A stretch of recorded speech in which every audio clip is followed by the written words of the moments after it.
আজ 14ই মার্চ। সবাইকে দোল পূর্ণিমার শুভেচ্ছা জানিয়ে আমি আমার বিষ্ণুপুরের দ্বিতীয় ব্লগ শুরু করতে চলেছি। যে কারণে আমরা আজ বিষ্ণুপুরে এসে উপস্থিত হয়েছি সেই দিন আজকেই। আমরা দোল খেলতে যাচ্ছি পোড়ামাটির হাটে।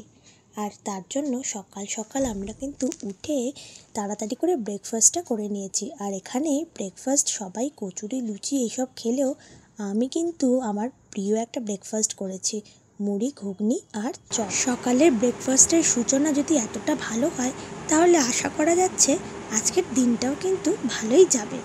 চলো এবার না আমি রেডি হয়ে যাই, কারণ সবাই রেডি হয়ে গেছে আর আমারই রেডি হতে কিন্তু সবচেয়ে বেশি সময় লাগে।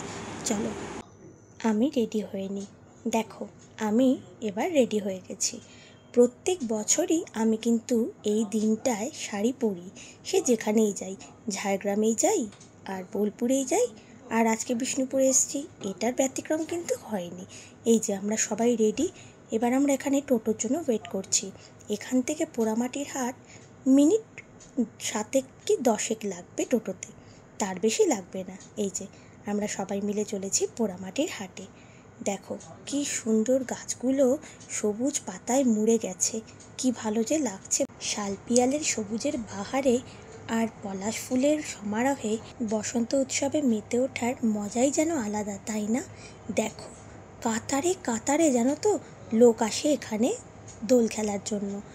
দেখ কত লোক দেখতে পেয়েছো, দেখো পুরো লাইন দিয়ে যেন লোক চলেছে পোড়ামাটির হাটে। আর এই পোড়ামাটির হাটে দোল উৎসব এত সুন্দর আয়োজন করে যে তোমার মন ভরে যাবে।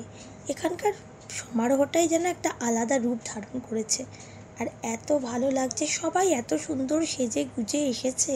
সবাই প্রকৃতির রঙে মানুষ যেন নিজেকে একদম রাঙিয়ে তুলেছে। এখানে যে শুধু বিষ্ণুপুরের লোকেরাই রয়েছে তা কিন্তু নয়, এখানে কলকাতা থেকে লোক গেছে, তারপরে পুরুলিয়া, মেদিনীপুর, বাঁকুড়া সব জায়গা থেকে প্রচুর লোক আসে জানো তো এখানে রং খেলার জন্য। শুধু রং খেলা নয়, এখানে কিন্তু একটা বড় প্রোগ্রামও অর্গানাইজ করে এখানকার লোকেরা। এই যে এটা হচ্ছে পোড়ামাটির হাট। এখানে শনিবার আর রবিবার বিকালবেলা পোড়ামাটির হাট বসে, ঠিক যেমন বোলপুরে বসে সোনাঝুরির হাট, ঠিক সোনাঝুরির হাটের মতোই কিন্তু এখানেও একটা হাট বসে, আর শনি রবিবার দিনই বসে। এই দেখো প্রোগ্রাম চলছে, স্থানীয় মেয়েরা এখানে নাচ করে। তাছাড়া এখানে বিভিন্ন বড় বড় গায়ক গায়িকাকেও কিন্তু আনা হয়, এবারেও আনা হয়েছিল।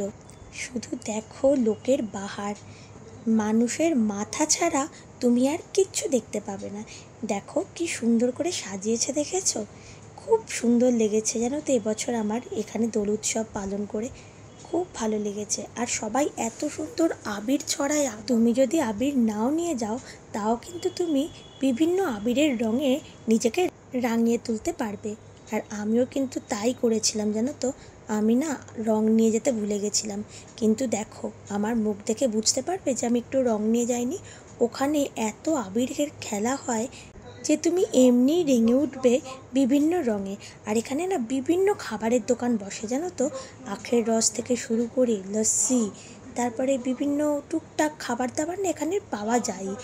এত গরম তো ওখানে বিষ্ণুপুরে প্রচণ্ড গরম, আর রঙের একটা গরম তো রয়েছে, তার উপর এত লোকজন তোমরা তো দেখতেই পাচ্ছ। প্রায় 2টো বাজতে চলেছে।